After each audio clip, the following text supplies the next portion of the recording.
लातूर महानगरपालिकेच्या प्रचाराची आता गती वाढली आहे. आपण आहोत प्रभाग क्रमांक 16 मधील उमेदवार राजश्री दिलीप धोत्रे बाहेती यांच्याकडे आपण आलो आहोत. आपण जाणून घेणार आहोत त्यांच्या प्रभागामधील त्यांच्या विषयी जे काही जनतेच्या मनामध्ये आहे त्याबद्दल आपण चर्चा करणार आहोत. नमस्कार ताई. नमस्कार. अ, आपण जनतेपुढे जात आहात मत मागण्यासाठी. जी. नेमकं कोणते मुद्दे घेऊन जात आहात त्याबद्दल काय सांगा? मी फिरत आहे. गेल्या 1 महिन्यापासून वॉर्डमध्ये फिरतच आहे. बरं. डोर टू डोर आमचा प्रचार, मला वाटतं किमान 2 तरी आमचे डोर टू डोर फेऱ्या संपलेल्या आहेत. बरं. तर मी बघते सगळ्यात मोठा प्रश्न हा नालीचाच येतोय. बरं. नाली व्यवस्था नाहीये जिथे. हं. नाली असेल, सांडपाण्याचं जे प्रॉब्लेम होत आहे, कचऱ्याचं आहे हं. किंवा स्ट्रीट लाईट्स नाहीयेत, जे पथदिवे बरं. आपण म्हणतो. बरं. याच गोष्टींसाठी आहे आणि रस्ते बरोबर नाहीयेत. बरं. हे जे बेसिक आपल्या गोष्टी आहेत, अच्छा. याच्यासाठीच लोकांकडनं जास्त थोडंसं व्यवस्था नाहीये, या बाबतीत मला जाणून आलं. बरं. तर आपण नक्कीच या गोष्टींवर पूर्णपणे व्यवस्था करायचा प्रयत्न करू बरं. येणाऱ्या पुढच्या 5 वर्षात. महिला सक्षमीकरणासाठी आपण काय धोरण आखलं? महिला, तुम्ही आता सध्याचं वातावरण तर बघतच आहात किती सुरक्षित आहे बरं. महिलांसाठी. तर माझी ही प्राथमिकता राहील की प्रत्येक महिलेला घरच्या घरी कसं रोजगार मिळेल, बरं. ती घरच्या घरी बसून कशी कमवू शकेल आणि सशक्त बनेल, बरं. यासाठी माझा प्रयत्न राहील. त्यासाठी मी महिला बचत गट याकडे प्राधान्य देईन. बरं. आणि आता नवीन स्कीम आपली आली आहे लखपती दीदी.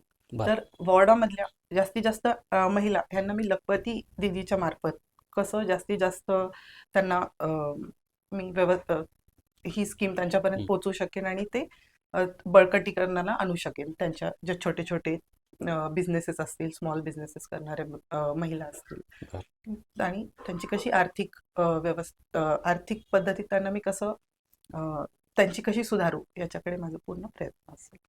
आणि त्यानंतर सुरक्षा म्हटलं महिलांचं तर सीसीटीव्ही कॅमेरेज असतील बरं. आणि पोलीस चौकी असेल, बरं. या गोष्टी पूर्णपणे आपण पूर्ण वॉर्डात उभारण्याचा प्रयत्न करू. सीसीटीव्ही फुटेज वगैरे ज्याच्यामुळे काही दुर्घटना घडणार नाहीत आणि अच्छा. महिला सुरक्षितपणे फिरू शकतील. आपल्या प्रभागामध्ये तरुण वर्ग, मोलमजुरी वर्ग जास्त आहे. महिला असतील, पुरुष असतील, जी. त्यांच्याबद्दल निवडून आल्यानंतर काय करणार आपण? सुरुवातीचं पहिलं काम. सर्वात पहिले तरी महिलांसाठी मी म्हटलं की त्यांना आर्थिक बळकटी कशी देता येईल हे पाहिजे. बरं. आणि जे तरुण लोकांसाठी आणखी किती आपल्याला प्लॅटफॉर्म्स उभे करता येईल जेणेकरून त्यांना रोजगाराची संधी उपलब्ध होईल, हे पाहिन. आणि बाकी सर्वांसाठी तरी म्हणजे सगळ्या पद्धतीने प्रयत्न तरी असेलच आपला. हो. की स्वच्छता असेल, ह्या गोष्टी, या बेसिक तर गरजा करूच आपण. त्या वॉर्डामध्ये म्हणजे लहान मुलांसाठी प्ले एरिया नाही आहेत किंवा एखादा पार्क बनवायचा आपण पूर्ण प्रयत्न करणार आहे. तिथेच परत वृद्धांसाठी सुद्धा बसता येईल, एक वॉकिंग ट्रॅक असेल त्यांच्यासाठी. बरं. अशा काही बरेच गोष्टी आहेत जे आपल्या कल्पनेत आहेत, ते आपण पूर्ण करण्याचा प्रयत्न करणार आहे येत्या 5 वर्षात. आपण आता येत्या 15 तारखेला मतदान होणार आहे. जी. प्रभागातील मतदारांना आव्हान काय करणार आपण?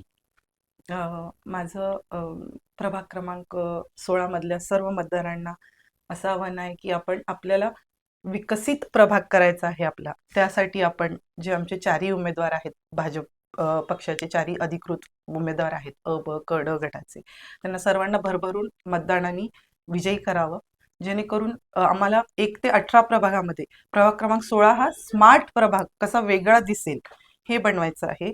तर यासाठी आम्हाला भरभरून मतदानाने विजय करावा, जेणेकरून आम्ही ही संकल्पना पुढच्या 5 वर्षात परिपूर्ण करण्याचा पूर्ण प्रयत्न करणार आहोत. एक शेवटचा प्रश्न. जी. भाजपमधील निष्ठावंत कार्यकर्त्यांना तिकीट मिळालं नसल्यामुळे वेगळं पॅनल तयार केले. त्याचा काय मतदानावर परिणाम पडेल?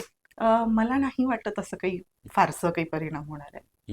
मला नाही वाटत की परिणाम काही होईल त्याचा. कारण धन्यवाद. भाजपची एवढी विकासाची कामं आहेत. देशामध्ये नरेंद्र मोदींच्या नेतृत्वाखाली सरकार चालत आहे. देवाभाऊंच्या नेतृत्वाखाली आपल्या महाराष्ट्रात सरकार आहे. आणि लातूरलाही नक्कीच आमचा दावा आहे की आम्ही 50+ सीट्स आणू. तर नक्कीच लातूरचाही विकास त्या मार्गाने चालत असल्यामुळे या गोष्टी ठीक आहे. कारण मागणीच कशी होती ना, 700 लोकांची मागणी होती आणि 70 तिकीट फायनल करायचे होते. तर पक्षश्रेष्ठींनाही ही गोष्ट नक्कीच फार अवघड गेली असणार आहे. पण त्यातनंही त्यांनी की काही बेसिसवर इलेक्टिव्ह मेरिटनुसार त्यांनी या अ, गोष्टी ध्यानात घेऊनच आता सध्या 70 उमेदवारी फायनल केलेल्या असणार आहेत. आणि नक्कीच त्यांनी खूप चांगली अशी उमेदवारी दिलेली, यात काही शंका नाही. आणि जी सध्या त्यांना नाराजगी असणार आहे निष्ठावंतपणे, पण नक्कीच त्यांनाही ते कुठं ना कुठे पक्षाची श्रेष्ठी त्यांच्यासाठी काहीतरी प्लॅन त्यांच्या डोक्यात असणारच आहे. त्यामुळं मला नाही वाटत की असं काही फारसं परिणाम होईल त्यांच्या. नक्कीच येणाऱ्या 15 तारखेला मतदान आहे, 16 तारखेला लगेच निकाल आहे. जी. त्या निकालामध्ये आपण विजयी व्हावं अशी आपण अपेक्षा करू आणि इथेच थांबू. आपण पाहत राहा सह्याद्री न्यूजसाठी सोनेराव गायकवाड, लातूर.